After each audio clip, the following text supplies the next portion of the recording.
हमारे चैनल से जुड़ने के लिए यूट्यूब पर फिदाए होस्ट चैनल सब्सक्राइब करें और बेल आइकन जरूर। गुनाहगार हाथ को गुनाहगार बंदा उठाता है तो दुआ करता है, ए खालिक के कायनात मैं गरीब हूँ, गुर्बत से छुटकारा दे दे। ए रब्बे सुलमिनन मैं बेवतन हूँ, मुझे वतन वाला बना दे। ए खालिक के कायनात मैं तंगदस्त हूँ, तंगदस्ती से छुटकारा दे दे। लेकिन जब मदीना याद आता है तो गरीब मुसलमान यही कहता है, इलाही दिखा दे वो मदीना कैसी बस्ती है जहाँ पर रात दिन मौला तेरी रहमत बरसती है।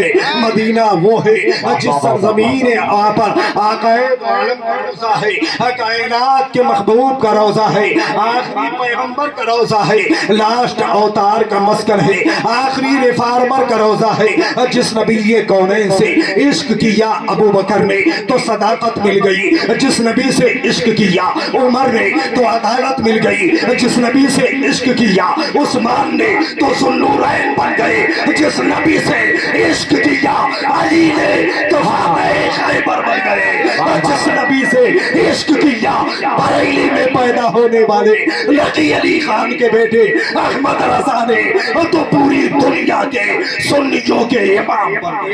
नारे तकबीर, जोर से बोले, जोर से नारे तकबीर। नारे रिसालत हुर्से मुक़द्दस, नारे तकबीर, नारे रिसालत। क्या कहने, जिंदाबाद जिंदाबाद। वो मदीना जिस मदीने पाक में आराम फरमाने वाले आका, कौनैन के ताजदार, आखिरी पैगंबर, लास्ट अवतार, आखिरी रिफार्मर जनाबे मोहम्मद रसूलुल्लाह सल्लल्लाहु अलैहि वसल्लम के इश्क का तकाजा है कि वजीरगंज में बैठ करके पूरे हिंदुस्तान में मसलक आला हजरत का डंका बजाने वाला अगर कोई शख्सियत है तो उस जात को सूफी अब्दुल वहीद का ये इश्क है। और इश्क ना होता नबी से तो बगैर इश्क के कोई शायर नहीं बनता, बगैर इश्क के कोई शायर नहीं बनता। दुनियावी इश्क हो तो गजल का शायर, दुनियावी इश्क हो तो शायरी दुनिया। कोई मीर तकी मीर बन करके चमका, कोई मिर्जा गालिब बन करके चमका, कोई अल्लामा इकबाल बन करके चमका। तमाम तर लोगों ने कलम उठाया तो किसी के सामने उनके महबूबा के हुस्न थे, किसी ने कलम उठाया तो दुनिया की हुस्न रानाइयों को देख करके कलम उठा करके लिखा। लेकिन जब इश्क की बात आई तो बरेली में बैठकर अहमद रजा ने कलम उठाया तो नबी पर लिखा, यो लिखा कि वो कमाल हुस्न हुजूर है कि कुमार नक्शे जहां रही, यही भूल खार से दूर है, यही शम्मा है कि धुआं रही। आजकल के शायर शायरी करते हैं, सेठ को देख करके शायरी, ताजिर को देख करके शायरी, साहूकार को देख करके शायरी, विधायक को देख करके शायरी, एमपी को देख करके शायरी, प्रधान को देख करके शायरी। लेकिन वाह रे इमाम अहमद रजा खान, जब आपकी बारगाह में नवाबे रामपुर ने कहा था, ए बरेली के मौलाना आपके इश्क का डंका, आपके शायरी का डंका पूरी दुनिया में बज रहा है, ए मौलाना अहमद रजा खान जरा मेरे बारे में भी लिख दीजिए। तो अहमद रजा खान ने अपने कलम से कहा, ए कलम लिख। उसने कहा, ए सरकार अहमद रजा क्या लिखूं, अभी तक के लिखा तो आमिना के लाल पर लिखा, अभी तक के लिखा नबी की पैदाइश पर लिखा, नबी के बचपन पर लिखा, नबी की जवानी पर लिखा, नबी के अंगुष्ठ पर लिखा, नबी के लबहाए नास पर लिखा, नबी के पेशानी पे लिखा, नबी के सीने करम पे लिखा, नबी के सफर पे लिखा, नबी के हजर पे लिखा, नबी के गुफ्तार पे लिखा, नबी के रफ्तार पे लिखा, नबी के कदम पे लिखा। आप क्या लिखो? तो बरेली के मौलाना ने कहा, ले करो ले दो वाला रजा, पर इस बला में मेरी बला, मैं गदा हूँ अपने करीब का, मेरा दीन पा रहे नान। क्या कहने, वाह वाह वाह वाह वाह, या रसूल अल्लाह। वो शायरी इश्क की बुनियाद पर दुनिया अहमद रजा को आला हजरत कहती है। بات آئی ہے عشق کی، تو آج کل کے شعراء کے تعلق سے ایک شعر میرے ذہن میں آیا ارباب منبر کی توجہ اور خاص کر استاد الشعراء کی، کہ شرف و شریف لڈن شوقین جا رہے ہیں، شرف و شریف لڈن شوقین جا رہے ہیں، کرنے دل ہزی کو تسکین جا رہے ہیں، اور بحروں میں پڑھنے والے پہنچے نہ ممبئی تک، بے بحر پڑھنے والے بحری، بحروں میں پڑھنے والے پہنچے نہ ممبئی تک، بے بحر پڑھنے والے بحری جا رہے ہیں۔ حضرات بغیر عشق کے کوئی نعت خواہ نہیں ہو سکتا، یہ رب کا کرم ہے، بزرگوں کی دعائیں ہیں، اہل بیت کا صدقہ ہے کہ آج جو بھی ہے کوئی مداح بن کے چمکتا ہے تو کوئی خطیب بن کر کے چمکتا ہے۔ عشق کی بات آ گئی ہے، آئیے میں نے قرآن کی جو آیت پڑھی ہے اس کا ٹرانسلیٹ اور اس کا ترجمہ آپ سماعت کر لیں۔ رب کا ارشاد ہے، آیت قرآن ہے، حکم رحمان ہے، وَلَا يَا أَيُّهَا الَّذِينَ آمَنُوا اتَّقُوا اللَّهَ وَابْتَغُوا إِلَيْهِ الْوَسِيلَةَ، اے ایمان والو اللہ سے ڈرو اور وسیلہ تلاش کرو، بغیر وسیلے کے کچھ نہیں۔ وہ اور ہوں گے جو ڈائریکٹ مانگتے ہیں، ہم وسیلے والے، اور بغیر وسیلے کے دنیا بھی وجود میں نہیں تھی، اس دنیا کو وجود ملا ہے، کائنات کو جو وجود ملا ہے وہ وسیلے سے ملا ہے۔ وہاں وسیلہ نبی کا نور تھا، آسمان بنا نبی کے نور کے صدقے، زمین بنی نبی کے نور کے صدقے، شجر بنے نبی کے نور کے صدقے، حجر بنے نبی کے نور کے صدقے، شمس بنا نبی کے نور کے صدقے، قمر بنا نبی کے نور کے صدقے، بحر بنے نبی کے نور کے صدقے، حیوان بنے نبی کے نور کے صدقے، کائنات بنی نبی کے نور کے صدقے۔ تو بغیر وسیلے کے دنیا میں کچھ نہیں، یہاں تک کہ ہم بھی وسیلے سے کامیاب ہوں گے۔ اگر وسیلہ ڈھونڈنا ہے تو اہل بیت کا وسیلہ بناؤ، غازی پاک کو وسیلہ بناؤ، وارث دیوا کو وسیلہ بناؤ، مخدوم کی چھوٹا کو وسیلہ بناؤ، غازی پاک کو وسیلہ بناؤ، غوث پاک کو وسیلہ بناؤ۔ آئیے میں آپ کو یہیں پر ایک جملہ دینا چاہتا ہوں۔ آج یہاں پر خدمت کرنے والے بابا بارہماسی شاہ علیہ رحمہ کے آستانے پر، چاہے وہ خادم کی حیثیت سے ہو، چاہے وہ مجاور کی حیثیت سے ہو، خدمت کر رہے ہیں۔ خادم وہ ہوتا ہے جو خدمت کرتا ہے، اور مخدوم وہ ہوتا ہے جو خدمت لیتا ہے۔ یہیں پر ایک جملہ میں علماء کی موجودگی میں بڑی ذمہ داری کے ساتھ عرض کرنا چاہتا ہوں کہ خادم اگر مخدوم پاورفل پا گیا تو خادم بھی کبھی مخدوم بن جائے۔ مخدوم طاقتور ہو تو خادم کو بھی مخدوم بنا دیتا ہے۔ اب آئیے میں آپ کو بتاؤں، اسی انڈیا کا ایک صوبہ، جس صوبہ کو صوبہ گجرات کہتے ہیں، گجرات کا ایک ضلع ڈسٹرکٹ جسے احمد آباد کہتے ہیں۔ احمد آباد میں ایک اللہ کے محبوب بندے، اللہ کے ایک برگزیدہ بندے جنہیں دنیا سرکار قطب عالم کہتی ہے، وہ سرکار قطب عالم جن کی تاریخ اور ہسٹری بتاتی ہے کہ سرکار قطب عالم ایک مرتبہ نماز کے لیے تشریف لے جا رہے تھے، راستے میں چلتے چلتے چلتے چلتے اچانک پیروں سے کوئی شے ٹکرا جاتی ہے۔ آپ نے کہا مٹی ہے، لوہا ہے، کنکر ہے، پتھر ہے، لکڑی ہے، اللہ جانے کیا ہے۔ آپ کا یہ کہنا تھا جتنی اشیاء اور جتنے دھاتوں کا نام آپ نے لیا وہ ساری چیزیں اس میں پائی جا رہی ہیں۔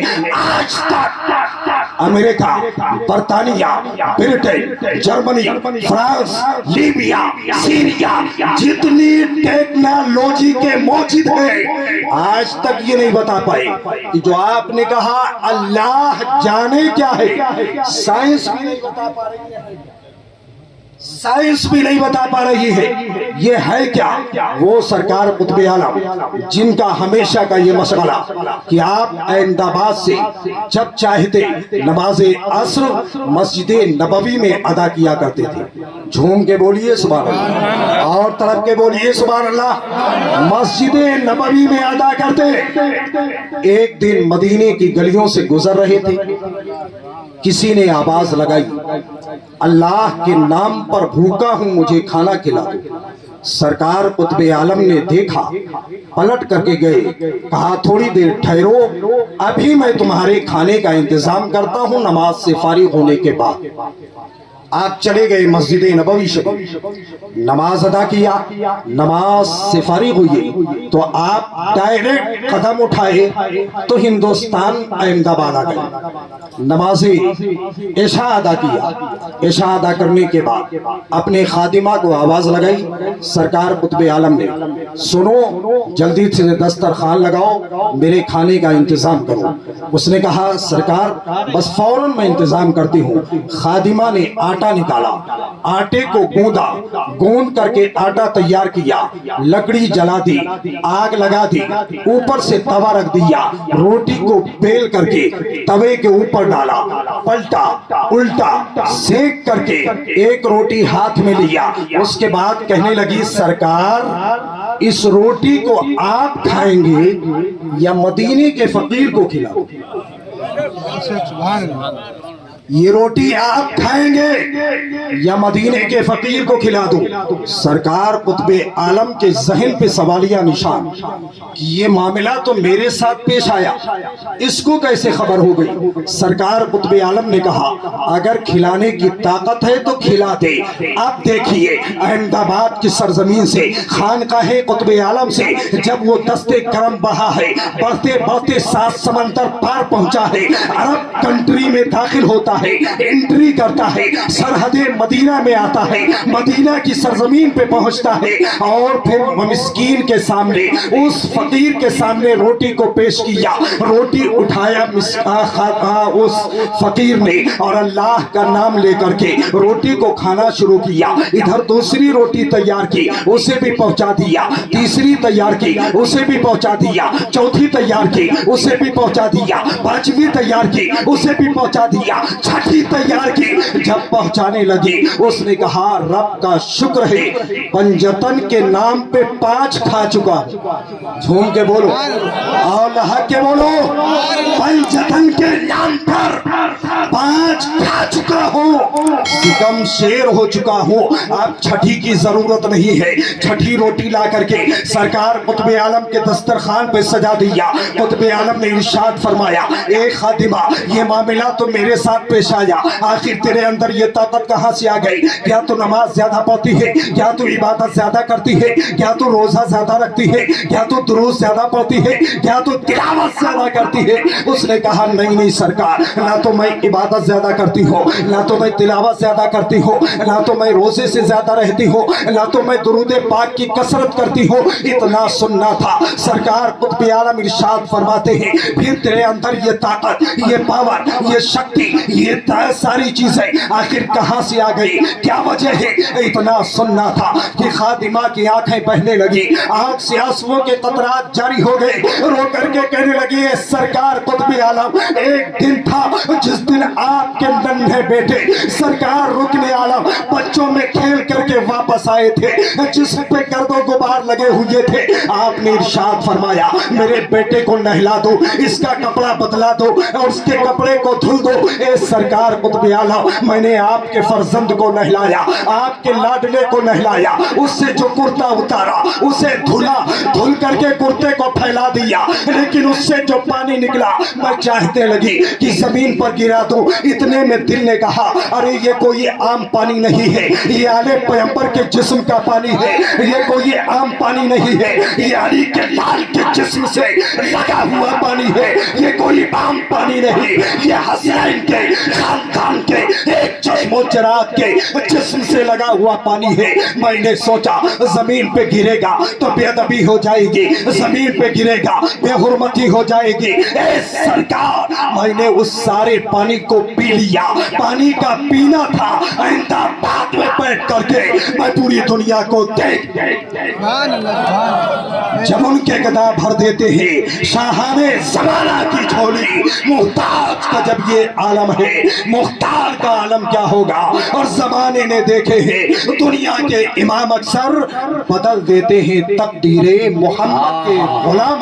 क्या कहते? नारे तकबीर, नारे रिसालत, عرس مقدس علماء اہل سنت نعرے تکبیر نعرے رسالت زندہ باد زندہ باد۔ اب یہیں پر ایک جملہ میں دینا چاہتا ہوں، آداب اہل بیت، احترام اہل بیت مصطفیٰ، عظمت اہل بیت مصطفیٰ کا حکم تو ہمیں قرآن دے رہا، عظمت اہل بیت کا حکم ہمیں حدیث دے رہی، لیکن اس پر اگر کسی نے عمل کر کے دکھایا ہے تو اس ذات کو امام احمد رضا خان کہتے ہیں، اس ذات کو نبی علی خان کا بیٹا احمد رضا خان کہتے ہیں، جس نے عظمت اہل بیت کو بتا دیا، اور جس نے جب اہل بیت کی عظمت کو بچا لائے تو جب علی کے لال کا قدم نبی علی خان کے بیٹے کے گردن پہ آیا تو وہ سنیوں کے امام۔ اب آئیے میں آپ کو بتاؤں آخری بات، وقت بھی نہیں، بغداد کی سرزمین جانتے ہیں؟ بغداد کہاں ہے جانتے؟ کہاں؟ بنگال میں؟ بغداد یہ عراق کی راجدھانی ہے، اور بغداد اس سرزمین کو کہتے ہیں جہاں سرکار امام احمد بن حنبل ہے۔ بغداد اس سرزمین کو کہتے ہیں جہاں ولیوں کا تاجدار آرام کر رہا ہے، وہ بغداد کی سرزمین ہے۔ سرزمین بغداد میں ایک عالی پیمبر کا گھرانہ ہے، غربت کی بنیاد پر، مفلسی کی بنیاد پر کئی دنوں سے گھر میں فاقے ہو گئے، بچے صرف پانی پر گزارا کرتے۔ یہ درس بغداد تک کس نے پہنچایا؟ یہ پیغام بغداد تک کے کون لایا؟ تو لانے والی کوئی عام ذات نہیں، اولاد علی کی ذات ہے، اولاد فاطمہ کی ذات ہے۔ بغداد کی دھرتی پر جب مفلسی کی وجہ بچوں کو بلکتا ایک باپ نے دیکھا، ہے کوئی باپ جو بچوں کو روتا ہوا دیکھے اور مسکرائے؟ نہیں، باپ تو وہ ہوتا ہے جو ایک درخت کی مانند رہتا ہے، خود دھوپ کو برداشت کرتا ہے لیکن بچوں کو سایہ دیا کرتا ہے۔ باپ وہ ہوتا ہے جس نے چلنے کا طریقہ اولادوں کو دیا۔ باپ وہ ہے جو قدم بقدم اپنے بچوں کو مسکراتے دیکھنا چاہتا ہے۔ ایک باپ نے جب بچوں کو بلکتا دیکھا، نکلے مارکیٹ میں کہ چلیں کہیں مزدوری کر لیں اور کچھ اجرت پا جائے جس سے گھر کا چولہا جل جائے، بچوں کی مفلسی اور بلکنا بھوک سے دور ہو جائے۔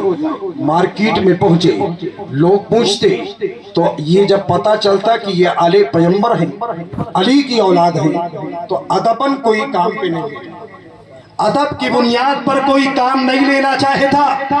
ایک دن گئے، 2 دن گئے، 3 دن گئے، روزانہ واپس آ رہے ہیں، گھر کے اندر فاقہ ہو رہا ہے، بچے غربت کی وجہ سے، بھوک کی وجہ سے، پیاس کی وجہ سے بلک رہے ہیں۔ لیکن جب چوتھے دن نکلتے ہیں، مارکیٹ میں قدم رکھا، صبح سے شام ہونے والی ہے، جب کسی نے آپ کو مزدوری پہ نہ لے گئے، جب کوئی آپ کو کام پہ نہیں لے گیا، واپس سر جھکائے ہوئے گھر کی جانب بڑھ رہے تھے، اتنے میں ایک میدان سے گزرتے ہیں تو میدان میں کوئی منادی دینے والا، اعلان کرنے والا اعلان کر رہا تھا، ہے کوئی ایسا نوجوان جو میرے جنید پہلوان سے مقابلہ کرے، جیت جائے منہ مانگی رقم پائے، جیت جائے منہ مانگی رقم پائے گا۔ سب خاموش، کیونکہ جنید پہلوان کی دھمک پورے بغداد میں محسوس کی جاتی تھی۔ بہت طاقتور پہلوان کا نام جنید ہے۔ سنا، ٹھہر گئے، پھر آواز دینے والے نے آواز دی، ہے کوئی جو جنید کا مقابلہ کرے اور انعام اپنے گھر لے جائے؟ तड़प करके बच्चों की प्यास और भूख देख करके एक बाप आगे बढ़ा, मैं मुकाबला करूंगा। जमाने ने कहा जुनैद मुकाबले में है, क्यों हड्डियां तोड़वाना चाहते हो, वापस जाओ। क्यों बच्चों को यतीम बनाना चाहते हो, लौट जाओ। लेकिन बच्चों की भूख निगाहों के सामने थी, मैदान में उतर गए। कहा मैं मुकाबला करूंगा। जुनैद मुकाबले में आए हैं और एक दुबला पतला इंसान जुनैद के सामने आया।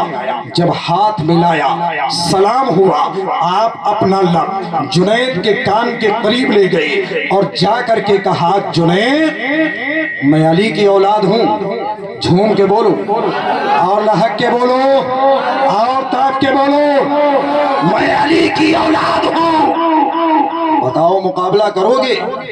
जुनैद ने जब सुना कि अली का लाल मुकाबले में है, करबला का नक्शा निगाहों में आ गया, नेनवा का नक्शा निगाहों में आया, मारिया का मैदान निगाहों में आया। तड़प गए जुनैद कि मारिया के मैदान में, नेनवा की वादी में, करबला की धरती पर हुसैन इब्ने अली के सीने पर शिमर सवार हुआ तो उसका नामो निशान मिट गया। अगर यहाँ पर जुनैद सवार होगा तो इसका भी नामो निशान मिटेगा। कहा मैं तुम्हें मौका दूंगा, एक ही झटका देना, मैं चित हो जाऊंगा। फिर दोबारा जब हैंडल मिलाई गई, एक ही झटके में जुनैद चित्त हो गए, कोहराम मच गया। जुनैद हार गए, जुनैद हार गए। बादशाह बगदाद ने कहा शायद कोई चूक हो गई है, दोबारा मुकाबला होगा। जब दोबारा मुकाबला हुआ फिर कान के करीब लब ले गए। कहा मैं अली की लाल का लाल हूँ, मैं फातिमा का नूरे नजर हूँ, मैं नबी का नवासा हूँ, मैं इमाम हुसैन के खानदान का एक चश्मो चिराग हूँ। बताओ जुनैद मुकाबला करोगे? फिर करबला की तारीख आई और इन्होंने कहा कि नहीं मैं मुकाबला नहीं करूंगा, अलबत्ता मैं तुम्हें मौका दूंगा तो मुझे चित कर देना। जब दूसरी झटके में जुनैद चित हो गए, कोहराम मच गया, जुनैद हार गए, हार गए, हार गए। इनामो इकराम लेकर के अली का लाल अपने घर की तरफ बढ़ा, नजरें चुरा करके, निगाहें नीची करके जुनैद अपने आराम गाह की तरफ बढ़े। जब कदम बढ़ रहे थे अली के लाल के, जब कदम उठ रहे थे अली की औलाद के, मुस्कुरा रहे थे, लबों पे मुस्कुराहट थी, चेहरा खिला हुआ था, आगे चल रहे थे। मेरा बेटा देखेगा, आज बाप कमाई करके लाया है, मेरे बेटे की भूख मिट जाएगी, मेरे घर के अंदर चूल्हा जलेगा। ऐ मेरे मिल्लत के नौजवानों, अगर आले पैगंबर को मानते हो, अली की औलादों को मानते हो तो इनके फरामीन पर अमल करो। और तुम्हारे माँ बाप अगर जिंदा है तो उन्हें भी मुस्कुराने का मौका दिया करो और उनकी खिदमत किया करो। इधर मुस्कुराता हुआ अली का लाल चल रहा था, मुस्कुराता हुआ फातिमा का नूरे नजर चल रहा था, मुस्कुराता हुआ नबी का नवासा चल रहा था। आगे बढ़ते बढ़ते बढ़ते बढ़ते घर के करीब पहुंचे, बच्चे देखे मुस्कुराने लगे, खाने का सामान रख दिया, दस्तरखान सजा दिया, दस्तरखान पे दोनों लाल बैठ गए, खुद बाप बैठ गया, माँ की ममता बैठ गई और फिर रब का नाम लेकर के बिस्मिल्लाह शरीफ पढ़ करके शिकम शेर होकर के इधर खाए, इधर जुनैद पहलवान निदामत से सर झुकाए हुए, निगाहें नीचे गए हुए, अपने आराम गाह में है, आंखें बरस रही है, अपने बिस्तर पे करवट बदल रहे हैं, उधर वो तड़प रहे हैं, इधर आले पैगंबर का घराना मुस्कुरा रहा है, अली की औलाद मुस्कुरा रही है। अपने हाथों को उठाया और उठाने के बाद कहा ए मौला, जिसने नबी के बच्चों को इज्जत दी है, ए मौला तू उसे भी इज्जत दे दे। जिसने अली की औलाद को इज्जत दी है, ए मौला उसे भी इज्जत दे दे। इधर दुआ कर रहे थे, इधर जुनैद सो गए। ख्वाब में मदीने वाले आका तशरीफ लाते हैं, अरब का ताजदार आता है, उंगली के इशारे से चांद को दो टुकड़े करने वाला पैगंबर आता है, उंगली के इशारे से अबू जहल की बंद मुट्ठी में बेजान कंकरी को कलमा पढ़ाने वाला रसूल आता है, रसूल कायनात आए, अपना दस्ते करम जुनैद के सीने पे रखा और कहा ए जुनैद तूने मेरे बच्चों को इज्जत दी है, मौला तुम्हें इज्जत देगा। यही वजह है कि दुनिया जुनैद पहलवान को जुनैद पहलवान नहीं बल्कि जुनैद बगदादी اہل بیت کے ادب کی بنیاد پر رب نے وہ مقام دے دیا کہ جنید پہلوان جنید بغدادی بن گئے اور ایسے اللہ کے ولی بنے کہ دریائے دجلہ پر مصلی بچھا کر نماز پڑھ۔ میرے ملت کے نوجوانوں، ہم سبوں کو اہل بیت کی محبت کرنے کی توفیق عطا فرمائے، آل رسول سے الفت رکھنے کی توفیق عطا فرمائے، اور مسلک اعلی حضرت پر مرتے دم تک قائم رہنے کی توفیق عطا فرمائے، اور تمام تر لوگوں کی باتوں کا ایک جملے میں جواب کہ رضا کے نام پر سارا زمانہ ناز کرتا ہے۔ جھوم کے بول دو، رضا کے نام پر سارا زمانہ ناز کرتا ہے۔ یہ وہ منصب ہے جو کسی خوش قسمت کو ملتا ہے، اور رضا کے نام پر مرتے ہیں لاکھوں لوگ دنیا میں، کوئی ہنس ہنس کے مرتا ہے، کوئی جل بھن کے کوئی ہنس ہنس کے مرتا ہے، کوئی جل بھن کے مرتا ہے۔ فیروزہ ہے دل میں جو شمع نفس، نسیم سحر گفتار کہتی ہے بس، تو بس مذہب اسلام زندہ باد، پیغام اولیاء کرام پائندہ باد۔ سلام۔